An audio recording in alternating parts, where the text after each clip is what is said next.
What's going on, everybody? Welcome back to the show, and today we're doing something just a little bit different. I wanted to have a conversation about why there is so much beginner motorcycle content on the internet and why it's a good thing and why it can sometimes be a little bit confusing to new riders. I don't have a script or anything. We're just going to have a nice conversation out in the hills, and hopefully we can have a little bit of fun while we're doing it. Let's dive in.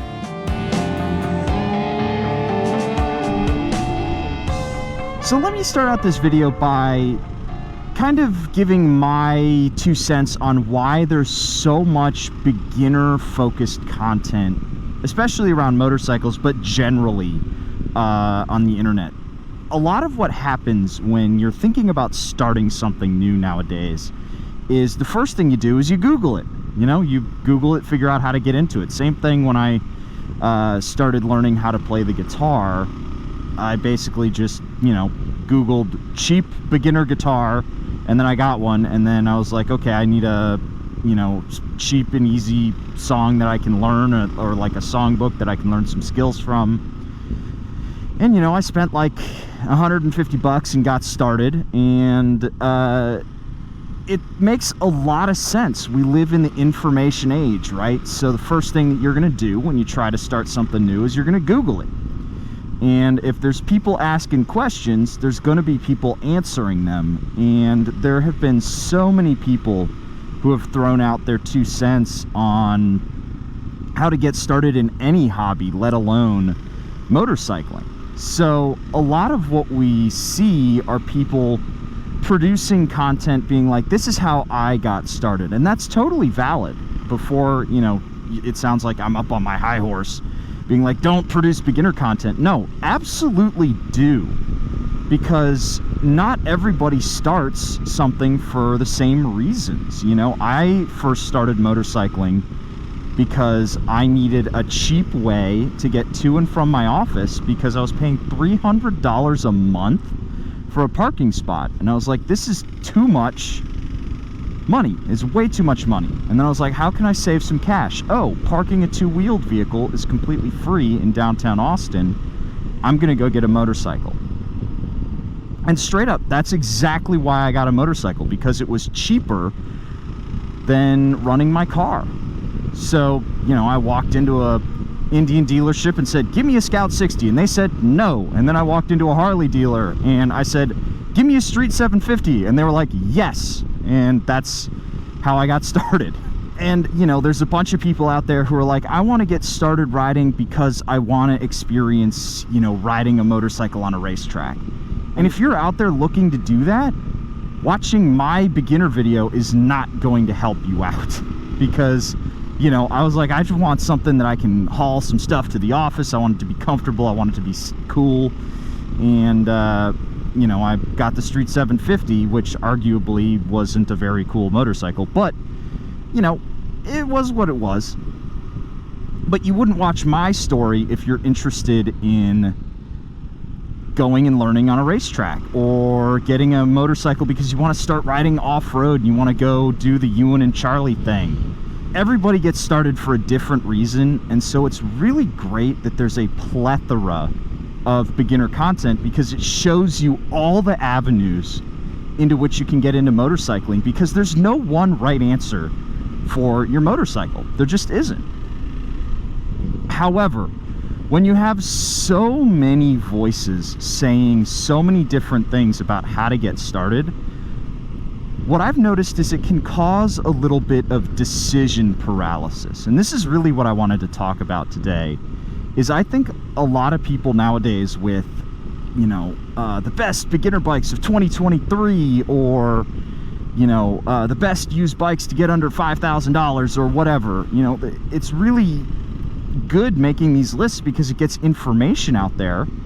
And, I used to write a ton of them. I used to write so many lists that were beginner focused about skills you should do, how to get into the sport, how to do it if you want to go dirt riding, how to do it if you want to go track riding.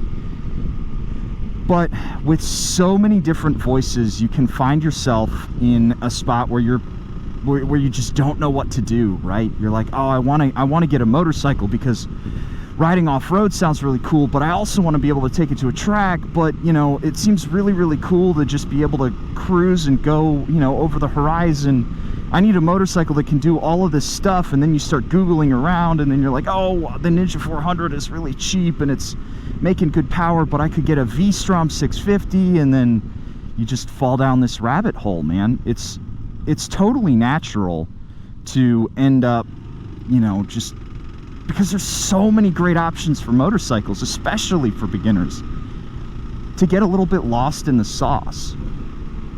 So I'd urge you, if you're out there looking at getting your first motorcycle or even your second motorcycle, take a step back for a second.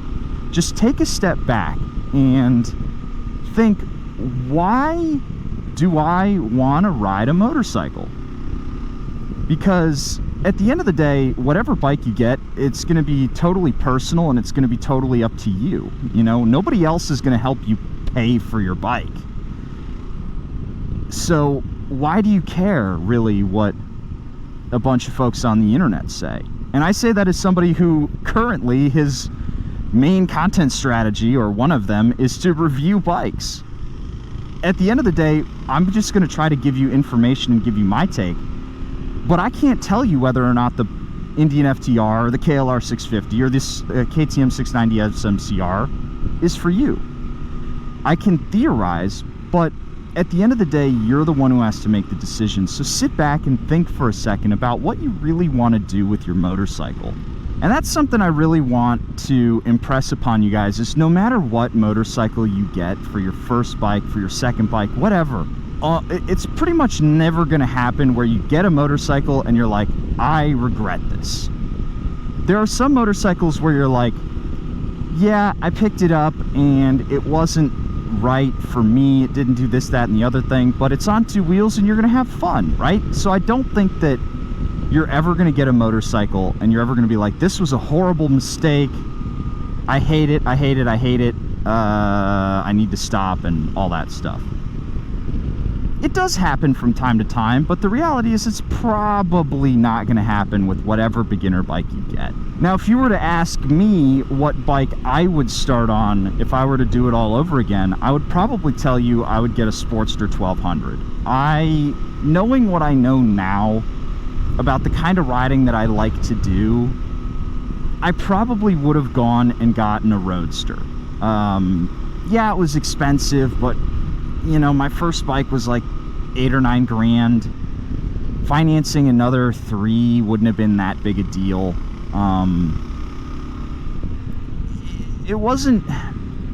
It's not terribly fast. It would have been a fun bike for me, and I would have been able to keep it for a long time, you know? And the Sportster is one of the things that drew me to motorcycling in the first place, because it just looked so damn cool, you know, and it sounded like a Harley, and it was one of those bikes where I had an immediate emotional connection to it. And you know, you're gonna have those motorcycles for you. So even though I would start on a Sportster 1200, I would urge you that if you love the look of the Ninja 400, just get it, dude. I'm telling you, you're gonna have so much fun on that motorcycle that it does not matter. Now, while we're talking about, you know, the differences in, you know, bikes with power and all that stuff, I'd like to take a moment and say the specs for your first bike, they don't matter. They just don't. It doesn't matter what, whether you start on a bike that's making 25 horsepower or a bike that's making 28. It doesn't matter if you get on one that's A2 compliant or whether you get on one that is making like 60 horsepower. I would tell you that there's probably a hard limit for me at around 75 horsepower. I wouldn't recommend you getting anything more than that, because what you're going to realize is that every motorcycle is fast, man. Every bike is so fast. Even the little bikes, they accelerate so much faster off a line than a car does. you don't need a whole bunch of power. And you know, I'm out here leading a group ride right now as I'm talking. I'm leading a group ride, and behind me is a Rocket 3 GT. There is a Jixis Thou. There's a Indian FTR. There's a Speed Triple, or no, it's a Street Triple, and a couple of other really fast motorcycles. But, you know, we're out here cruising at like 45 miles an hour, and I'm having a good time going through these twisties. And some of those bigger, faster bikes, they're further back down the road. You know, it doesn't matter. It doesn't matter how much power your bike makes. Now, while I do believe that generally whatever bike you pick for your first, it doesn't really matter, I would like to give you guys some general options that I've ridden that I think are great for a whole bunch of different styles of riding. Some of the things that if I were going to, you know, make a list, shall we say, they would be on there. And these are in no particular order. They're bikes that I know would be good for y'all. So if you are a taller rider and you're looking to just get started, one of the bikes that I think a lot of people sleep on is the DRZ 400 SM, or the S if you want to get started off-road. It's a nice, light, tall bike with a good torquey engine, and yeah, it's carbureted, which isn't great, but you can get them used in good shape, or you can get them new, and they'll work just as fine as EFI. And some pluses: they've got the adjustable suspension, they have a huge knowledge base, and they're super easy to work on. Take it from me, I mean, they're super duper simple to work on. So if you're at all interested in learning how to work on your bike, DRZ is a great option. You can even take the SM to a racetrack and have some, you know, genuinely good times on it. It's not going to be great if you're taking it on super long highway jaunts, but, you know, I've ridden my DRZ all day back when I had it, and it works totally fine. If you are looking for a nice sport bike package, I would probably recommend starting on a Ninja 400 because they're really light and they're a lot cheaper.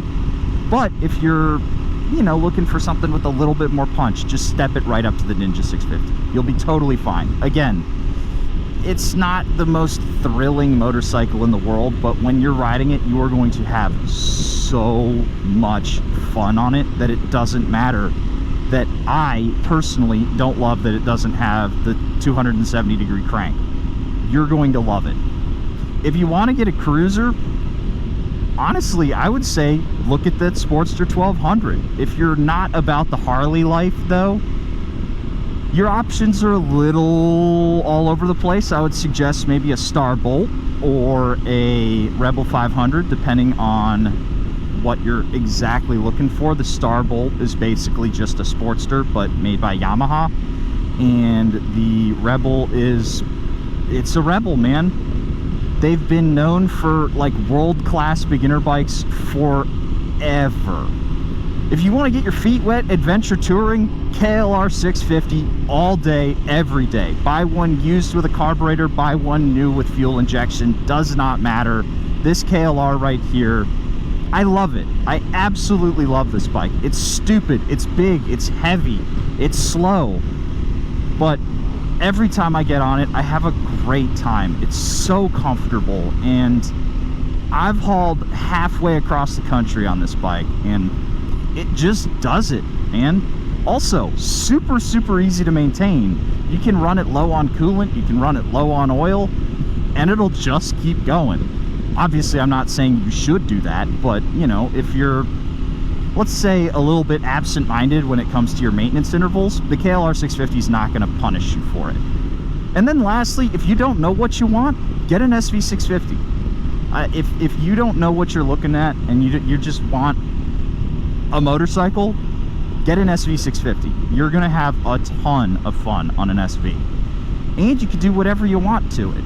I would probably suggest not going the route of modifying it to be like a completely different motorcycle, but you know, the base model SV650 can do just about anything, and it's got that old SV reliability. You throw it in a lake and pick it up the next day and it'll probably start, man. SV650s are like KLRs, you can't kill them, and there are so many of them out there that, you know, you're just going to be able to find one, new or used, it doesn't matter.